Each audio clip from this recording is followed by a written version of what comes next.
Hoje o Papo Mineiro está numa prosa muito interessante, né? Nós vamos conversar um pouco sobre escaladas de montanhas também, né? Não só isso, mas também. É com a bacharel em administração de empresas pela FAAP, em São Paulo, a minha amiga Adriana Boscov. E eu vou ler uma coisa aqui hoje inédito, eu vou fazer uma leitura dessa, mas eu gostei tanto que eu vou fazer.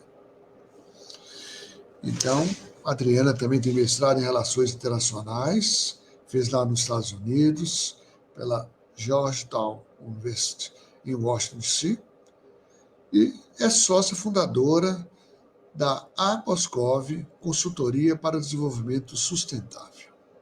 Mas o mais importante eu vou ler agora. A Adriana Boscov é filha, esposa e irmã de engenheiros e aprendeu desde cedo o pragmatismo e a objetividade do pensar matematicamente. Nem por isso deixou de apreciar as artes e a natureza, gosto que herdou de seu pai. Profissional na área de sustentabilidade e desenvolvimento desde 2005, onde se formou nas universidades lá nos Estados Unidos, que eu já disse. Tem passagens por grandes empresas e organizações sociais. Gosto muito disso. E desde 2016 atua como consultora ESG e de organizações e projetos sociais para jovens. A opção pela consultoria foi uma forma de viabilizar sua grande paixão por viagens de imersão na natureza. Essa é a Adriana. Seja bem-vinda, Adriana. Oi, Hernani, tudo bem? Ótimo. Muito Prazer bem. estar aqui. Ouvir um pouquinho da sua história, das suas aventuras pelas montanhas, pelo mundo. Né? E é muito interessante também essa questão do trabalho social com jovens. Né? Gosto muito disso. Né? Acho que isso é uma importância e a gente tem que estar pronto para fazer isso. Verdade. Tá bom? Então a palavra é sua. Nasceu onde? Né? Por que essa escolha por administração, depois pelas relações internacionais? Eu sou do Vale do Paraíba, mais especificamente nasci em São José dos Campos, há exatos 53 anos. De lá eu saí... Hã? Muito boa cidade. É uma delícia, principalmente porque em uma hora você está na montanha, em uma hora você está na praia, em uma hora você está em São Paulo, então logisticamente pertinho de tudo. É que nem os meninos falam, logo ali, é logo ali. E eu saí de São José dos Campos quando eu fiz 18 anos para fazer um curso de hotelaria em São Paulo, foi a minha primeira profissão.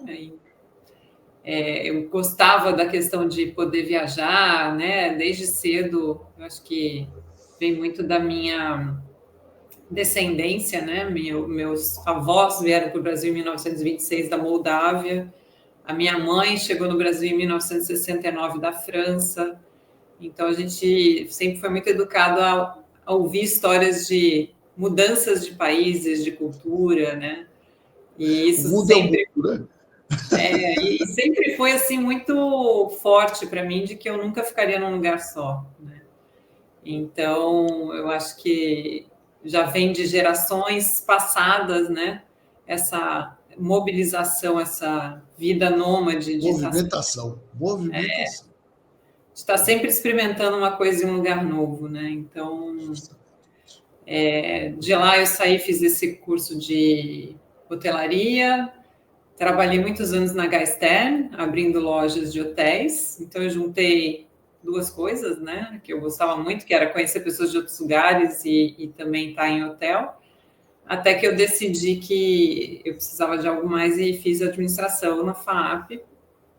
E de lá eu fui para a Motorola, quando a Motorola estava no seu auge. E antes da decadência, eu acabei me casando com um americano e fui morar nos Estados Unidos, onde eu vivi 8 anos. Os exatos 8 anos do governo do George W. Bush. Então, foi uma experiência interessante de conhecer os Estados Unidos, que foi numa época de muita guerra, né? Eu estava lá no 11 de setembro, tive pessoas afetadas, então, Eu assim, também. Eu também.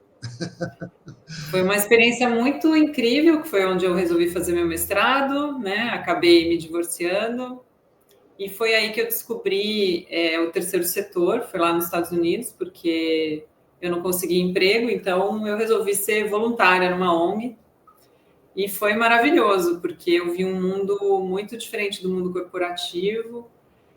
Comecei a fazer trabalhos na área que eu gosto, que era de comunicação, né, de desenvolvimento, e de lá que eu resolvi fazer o mestrado em Relações Internacionais, e quando eu terminei o mestrado, eu fui convidada para trabalhar na Fundação Internacional da Juventude, que é uma ONG que trabalha com jovens no mundo inteiro, muito na área de melhoria da educação para o mundo do trabalho, esse é o grande foco deles, mas também em saúde, educação, liderança, e essa minha jornada com eles começou em 2005 e rodei o mundo, trabalhei em empresas, né? Voltei para o Brasil em 2008, onde eu assumi um instituto e depois eu fui abrir a área de sustentabilidade na Sul América Seguros. E aí, em 2015, eu tive um burnout e eu resolvi que eu ia tirar um tempo para mim. Foi aí que realmente eu comecei a fazer consultoria para a Fundação Internacional da Juventude, né, aqui no Brasil. Mas foi nesse momento que eu comecei a pegar gosto, eu já fazia, mas foi nesse momento que eu comecei a pegar gosto por caminhadas em locais que a maioria das pessoas não iria fazer uma viagem de férias.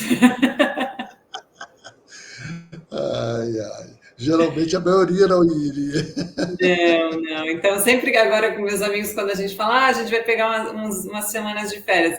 Para que lugar ermo do mundo que vocês vão? Então, a gente sempre busca um contato muito forte com a natureza.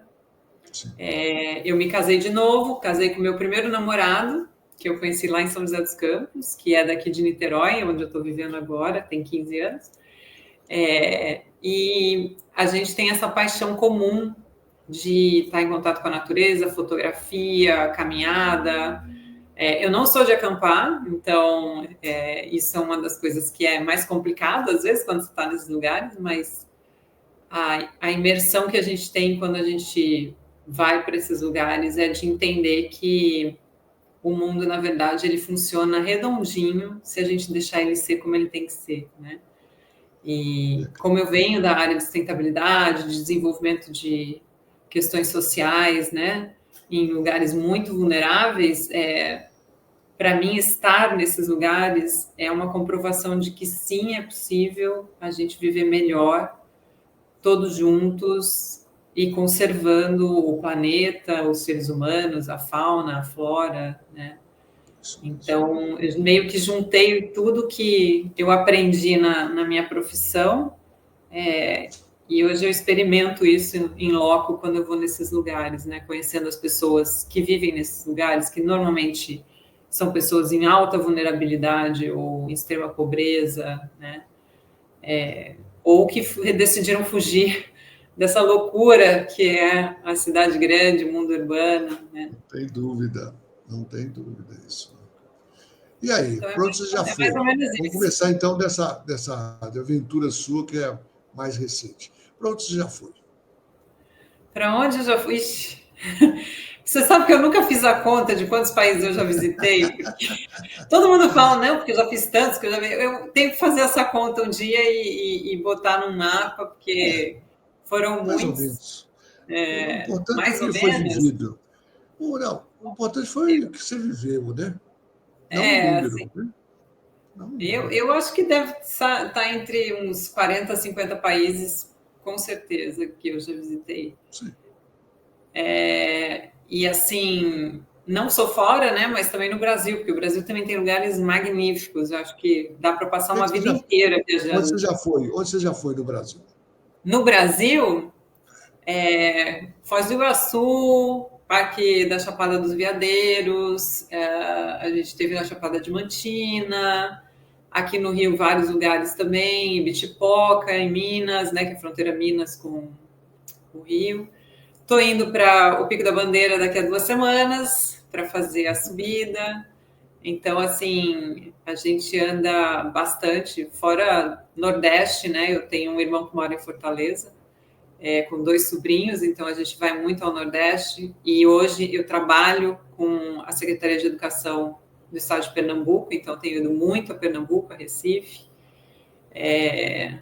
Alagoas, para mim, é o lugar no Nordeste, é um lugar incrível, com praias e pessoas incríveis, uma natureza muito viva.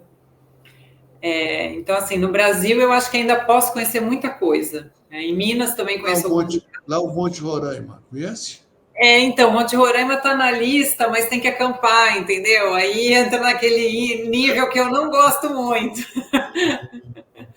Porque lá é um pouco mais raiz, né? Como o pessoal fala, né? Você tem que ter realmente uma disposição para ficar sem nenhum acesso a nenhum serviço, benefício ou qualidade de dormir, de comer, né? Você tem que carregar tudo, então é muito peso também, tem várias questões aí, mas está na lista e provavelmente nos próximos 2 anos deve acontecer. Eu acabei umas 2 semanas atrás, de me tornar um diretor do Instituto Cordilheira do Espinhaço. Olha que legal. Então você precisa conhecer. Preciso mesmo, vamos conversar. Tem coisas maravilhosas. Né? Ela começa ali perto de Ouro Preto, Ouro Branco, e ela vai passa o limite de Minas com a Bahia, né? Vai até na Chapada Diamantina, mas ela dentro de Minas Gerais, no norte de Minas, ela é fantástica. Eu tenho visto. Muitas novidades, muitas novidades. Eu tenho visto porque como a gente vai para o Pico da Bandeira, né? É o Parque do Caparaó, e lá do lado tem muita coisa interessante, muita coisa bonita para ver. É longe, né? É no limite com o Espírito Santo, né? É uma Você vai passar estradinha. aí por dentro. Você sobe aí o estado do Rio e o Espírito Santo chega lá. Isso. No Rio também tem Serra dos Órgãos, tem o sul do Rio de Janeiro, Paraty, Grande, tem várias outras coisas também. Tem muita coisa. Mas, assim, as grandes aventuras mesmo, fora a Chapada Diamantina, né, que a gente fez, foi o ano passado, a gente fez o Vale do Pati, que são 5 dias caminhando e dormindo na casa dos habitantes locais, né? Essa foi a mais forte que a gente fez no Brasil. Mas fora disso, a gente tem feito algumas também no exterior, e a última, né, que você estava falando, foi o Tour do Mont Blanc, que são 170 quilômetros em volta do Mont Blanc, passando pela França, Itália e Suíça. Então, esse foi meu maior desafio até hoje. Eu tinha feito no máximo 80 quilômetros, que foi o que eu fiz na Chapada, e antes disso eu tinha feito 63 no Salcantay, que é no Peru, é uma cordilheira que vai até o Machu Picchu, mas pelo outro lado, né, um outro caminho. Então, assim, esse contato com a natureza em altas montanhas é realmente uma coisa energeticamente incrível, assim. Eu recomendo para todo mundo, nem que for para subir uma montanha, só olhar e voltar. Não. E você na caminhada, você encontra muita coisa da cultura local. Muita coisa? Pessoas, Sim. Muita coisa da cultura local. Das pessoas, a vestimenta, a comida, o falar. Sim. Às vezes a religião, não é verdade? Assim, nos lugares que a gente vai, tem pouca gente, sabe? Os lugares que a gente vai são muito ermos, né? Então a gente passa a maior parte do dia sozinhos, caminhando, cruza de vez em quando com algumas pessoas, né? Mas o que a gente mais vê são animais em seu habitat natural, né? Então isso é o mais incrível, você está andando numa trilha e, no caso do Mont Blanc, por exemplo, a gente via marmotas muitas vezes, assim, e elas ficam distantes, mas não tem tanto medo do ser humano se a gente fica na observação, né? Então, a montanha é um lugar de paz, de tranquilidade, de você realmente parar e observar, sabe? Parar e sentir aquela energia toda. E ela é imprevisível, né? Porque você sai de manhã com sol, no meio da tarde Aquela choveu, dá chuva, vento de aquela 100 chuva. quilômetros, aí de repente começa a nevar, entendeu? A gente teve dias que foram assim, que a gente teve um dia que a gente saiu, por exemplo, não dava para ver a pessoa da frente de tanta névoa, e quando a gente chegou no cume do passe, tava um sol, céu azul maravilhoso, uma vista linda. Então, é a surpresa todo dia, o tempo todo. Você. Eu acho que tem uma questão nessas caminhadas que é o entendimento de que a gente não controla absolutamente nada. Tem uma força muito maior que está ali fazendo tudo acontecer, e quando você menos espera, você pode ter uma surpresa agradável ou desagradável, né? Mas Então não pode forçar a porta. Não pode não, forçar a porta. Deixar não, acontecer. tem que deixar acontecer. Então essa última foi muito isso de experimentar o deixar ir, o deixar fluir, né? Ver o que vai acontecer naquele dia, aproveitar, olhar, se mesmerizar, né? Eu acho que mesmerizar foi a palavra para mim, porque qualquer canto que você olha é uma vista mais linda que a outra, é um animal que te surpreende, uma Você gosta fruta de que tirar você fotografia? Você gosta de tirar adora. fotografia? Adoro essa viagem agora. Acho que eu devo ter tirado umas 4.000 fotos no meu celular. Ainda bem que hoje tem celular, não precisa mandar imprimir, né? Assim, quando eu comecei lá nos Estados Unidos, que a gente fazia muito parques nacionais de lá, né? Então eu fiz o Yellowstone, a gente começou fazendo, eu e meu marido, o Yosemite. Eu tinha uma máquina profissional eu cheguei a ter uma lente de 600 milímetros que pesava 1,5 kg só a lente. Então, assim, isso inviabiliza algumas caminhadas, né? Pelo menos para mim, porque carregar esse peso chega uma hora que você cansa. Então, os celulares novos, com todos os recursos que eles têm de fotografia, realmente ajudaram muito. E tiram fotos maravilhosas. Então agora vai vir para o Pico da Bandeira. Vamos ver, isso vai gostar bastante. Um lugar maravilhoso. Viu? É o Muito próximo, maravilhoso. e para o ano que vem estou vendo com algumas pessoas de fazer Santiago de Compostela, um pedaço com cada pessoa, porque eu quero fazer o inteiro, né? E aí eu acho que essa é mais uma busca mais espiritual do que tem sido essas outras que eu tenho feito, né? É Então espiritual mesmo. é um ponto que eu preciso desenvolver, como eu falei, né? Eu venho de família de engenheiros, né? Onde tudo é muito objetivo, pragmático, e a gente acaba se esquecendo um pouco, às vezes, da parte mais espiritual. E eu estou Lá precisando é conectar. interessante. Quando você chega realmente em Santiago, né? É muito interessante. A energia é muito interessante. Né? Tem alguns lugares no mundo que a energia é muito interessante. Né? Eu já vivi muitas experiências assim, que eu percebi a energia totalmente diferente. Né? Mas É, vamos voltar um pouquinho agora também sobre o trabalho, Adriano. Porque esse trabalho de desenvolvimento, né, é muito importante. Né? Você é uma sócia fundadora de uma consultoria que leva seu nome para o desenvolvimento sustentável, mas o seu trabalho também é mais com pessoas. muito Né? mais. Né? Muito mais. Conta um pouquinho disso para nós.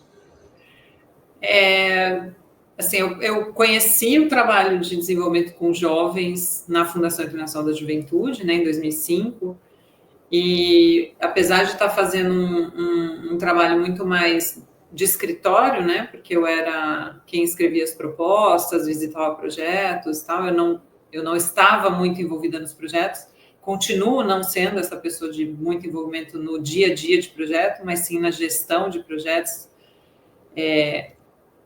E eu percebi que, na verdade, eu tinha que sair do meu mundo, né, que é um mundo que hoje as pessoas falam mundo de privilégio, onde eu tive muito acesso a muita coisa, né, muito também porque meus pais e meus avós antes deles e meus bisavós antes deles sofreram bastante, ou seja, tiveram que fazer muitos sacrifícios para chegar onde chegaram. E quando chegou a minha vez, eu já estava numa situação de privilégio, de bonança, né? Então, eu pude viajar muito cedo na minha vida, tive acesso à educação privada no Brasil de alta qualidade, né? Fui estudar no exterior, então eu vivo num mundo que é de 1% da população do nosso país, né? Então, assim, indo para esses projetos e vendo essa juventude, escutando as vozes dessas pessoas, né? Que, na verdade, muitas vezes expressam uma não perspectiva de vida, é muito impactante, sabe? Porque eu me coloco no lugar e falo, nossa, mas quando eu tinha 18 anos, o mundo era uma janela aberta para mim, né? Uma porta aberta. Então eu tinha muitas opções, eu tinha muitas oportunidades. E o trabalho com jovens mostra que, na verdade, a maioria deles não vê oportunidades, não enxerga potencial, né? E isso é muito triste, porque é uma idade de experimentar, é uma idade de querer fazer diferente. Hoje, como eu comecei em 2005, eu acho que era muito pior do que é hoje, né? Eu acho Tranquilo. que É hoje, verdade. né, um jovem de periferia hoje, ele tem acesso a muita coisa boa para pensar futuros diferentes, inclusive para a sua periferia, né? Então, hoje eu atuo como conselheira de um instituto em Xerém, aqui no Rio de Janeiro, que é um instituto Sinal do Vale, que trabalha com economia regenerativa, onde eles envolvem jovens da comunidade do entorno, né, da cidade de Xerém, para pensar o futuro daquele lugar. Eles para eles, né? E isso é assim, a gente vê cada coisa saindo que é assim impressionante o que eles pensam. E eles conseguem fazer acontecer e eles conseguem dar maior qualidade de vida para eles e para as famílias deles.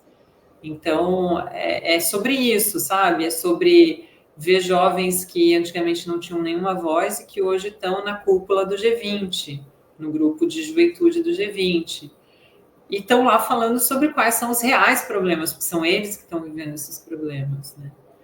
Então, o meu trabalho, desde 2005 para cá, tem sido muito de passar para todas as pessoas com as quais eu trabalho, seja sendo beneficiários dos projetos, seja um parceiro que encomendou o projeto, ou uma secretaria de educação, que é o que eu estou trabalhando agora, é de mostrar que é possível que todo mundo tenha mais oportunidades. E é possível que a gente contribua para que essas pessoas tenham mais oportunidade, né?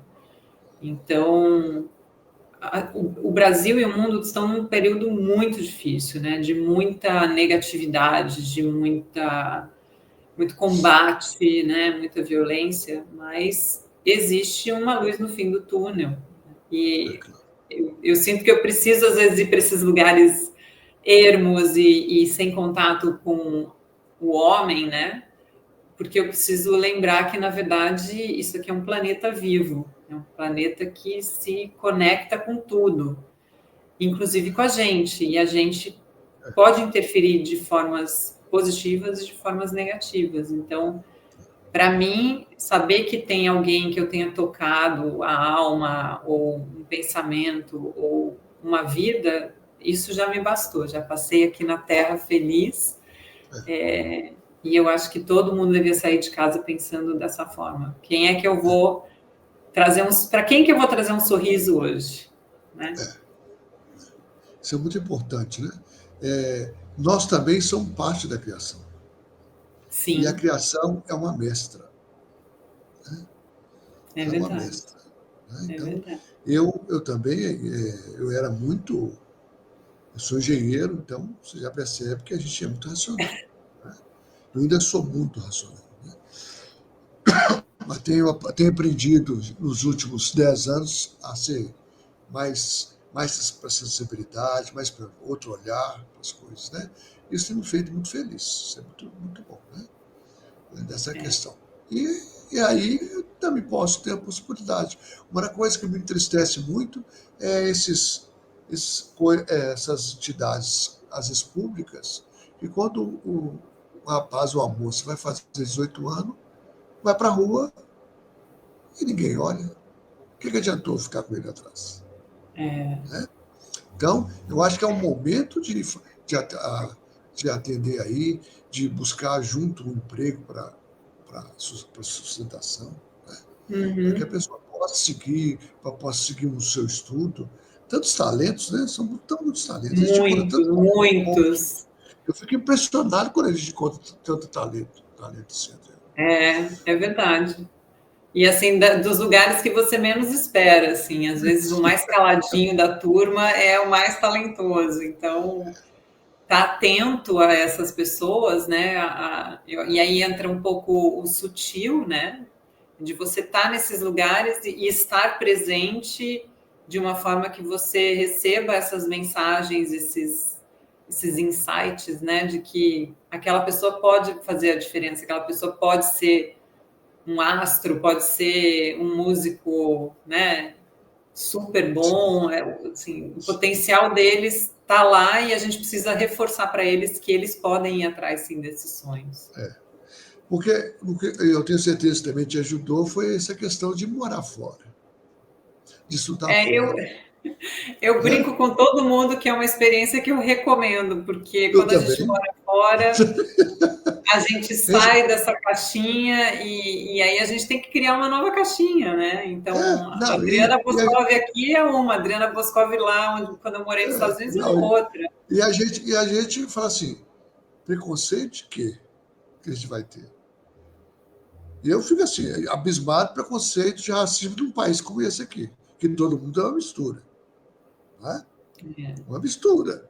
Nós somos uma mistura. Né? De É, brancos, pretos, índios, e vai por aí. Nós somos uma mistura. Eu acho uma coisa engraçada. De gênero, gente. Isso é uma coisa tão antiga, né? nem me fale, mas Muito ainda antiga, muito forte. né? Muito forte. Então, Ainda muito a gente forte. começa a quebrar essas coisas dentro da gente, esses preconceitos. Né? É, E isso ajuda a ajudar outros. Né? acho que eu não usaria a palavra ajudar, né? Porque eu acho que é É, mais você acolher, né, o outro e entender aquele potencial e apoiar essas pessoas a descobrirem um caminho, porque às vezes não é óbvio, né? Eu acho que é isso que eu aprendi muito nos projetos sociais e nas caminhadas, que o caminho não é óbvio para a maioria das pessoas, né? Então, quando eu estou lá na montanha, tem uma trilha, mas tem hora que não tem trilha. E aí tem 3 trilhas. Qual delas você vai pegar? A vida é assim. A é vida, às vezes, assim. você chega num lugar e você fala, eu posso ir para lá, eu posso ir para lá, ou eu posso ir para cá. Qualquer uma das decisões pode ser boa ou ruim. Qualquer uma delas vai dar em alguma coisa. A gente só não sabe o quê, né? É Justamente. o inesperado que vai vir aí na nossa escolha. Então, todo dia a gente tem uma opção, que é fazer uma escolha. Ou às vezes até mais de uma, né? Muitas vezes mais que Pode ter uma. mais de uma. Né? Depende do dia. Né? É muito Exatamente. interessante. E você está trabalhando com projetos, você escreve os projetos para esse tipo de jovem? Na verdade, eu monto os projetos de acordo com o que normalmente um financiador pede, né? Ou uma organização pede, submeto, vou atrás de dinheiro. No caso desse, com a Secretaria de Educação de Pernambuco, eu escrevi o projeto durante a pandemia, então foi um grande desafio, porque a gente pensou ele todo presencial, e na verdade, quando a gente estava no meio da escrita do projeto, tudo teve que virar online, então isso aí foi de novo, né, uma oportunidade para aprender que a gente não controla nada. E O projeto durou de 2021 a 2023, como piloto em 4 escolas lá das escolas técnicas, desenvolvendo competências socioemocionais nos jovens, para eles terem melhor oportunidade de emprego. E foi muito bom. Agora a gente está numa segunda etapa com a secretaria para expandir o projeto para todas as 58 escolas técnicas do estado. Muito bom. Então, é muito bom trabalhar com jovem, porque quando você acolhe, quando você mostra que ele tem vários caminhos e que todos eles vão dar uma coisa boa para a vida deles, uma luz se acende na cara deles, né? No olhar, no jeito, e é muito bom, alimenta a alma fazer isso. Isso mesmo, muito bom mesmo, né? E aí? A mulher Adriana tá satisfeita? Tá feliz? Tô feliz, tô buscando ainda muito entendimento de quem eu sou, onde eu ainda quero ir, né? Porque eu já fui em tantos lugares, então agora qual é a direção que eu quero ir a partir de agora, né? E esse tem sido um grande desafio nos últimos 3 anos, desde a pandemia, né? 4 anos já, né? Que tive grandes mudanças na minha vida, então essa busca pelo próximo, né? Desafio, propósito, missão, o que seja, ainda está dentro de mim meio revolta, ainda não consegui chegar à conclusão de para onde que eu vou. Mas é assim mesmo, aí, né? É isso mesmo, né? É, A gente chega uma hora que é um estalo na hora da decisão. exato. A coisa estava ali, Mas às uma vezes. coisa. Desculpa. Não, às vezes a gente tem opções aqui, está olhando para as opções aqui, a outra que está aqui é que vai vencer. Ou a gente nem viu, ela está atrás da gente e a gente nem viu, ela atropela a gente, né? Mas Não, é muito uma interessante. coisa é certa, assim, tem umas escolhas que a gente faz e que realmente são o que faz a diferença na vida da gente, né? E normalmente essas escolhas são escolhas de pessoas. Eu acho que um emprego, um trabalho, uma casa, não é isso que faz a nossa vida ir para frente, ser melhor.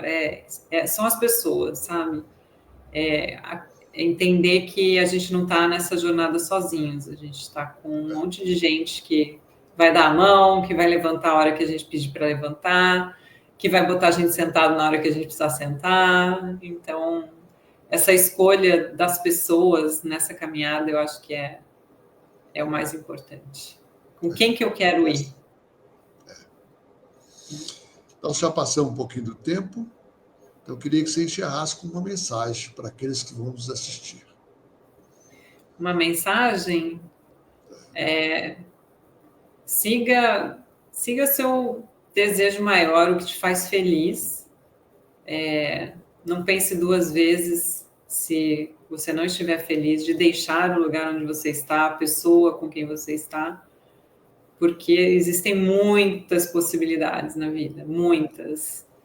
E o ser humano tem que entender que as respostas, na verdade, estão dentro dele. Eu acho que a gente busca muita resposta fora, e na verdade está tudo dentro da gente, das experiências que a gente viveu, né, das questões que aconteceram na nossa vida. Então, segue o coração, vai fundo no que te faz feliz, porque é lá que você vai encontrar o seu melhor caminho. Não tem dúvida, né? Obrigado, querida. Eu que agradeço o Obrigado pelas convite, palavras, Hernani. para contar um pouquinho da sua vida aí, que é sempre bom, que inspira outras pessoas. Né? Isso, espero que sim. Obrigada pelo convite e a gente vai se vendo e se falando. É lógico. E que seja tudo muito bem, né? Que caminhe bem, que a gente possa realmente nos ajudar e ajudar os demais. Isso. Tá bom? Grande abraço, querido. Abraço, obrigada. Nada. E nós que agradecemos. Tivemos então aí a história da Adriana, uma profissional muito competente, preparada, gente percebe isso, e que ela vai caminhando bem na vida, né? Tentando a sua evolução, sem esquecer os demais que estão à sua volta. Até o próximo Papo Mineiro. Forte abraço.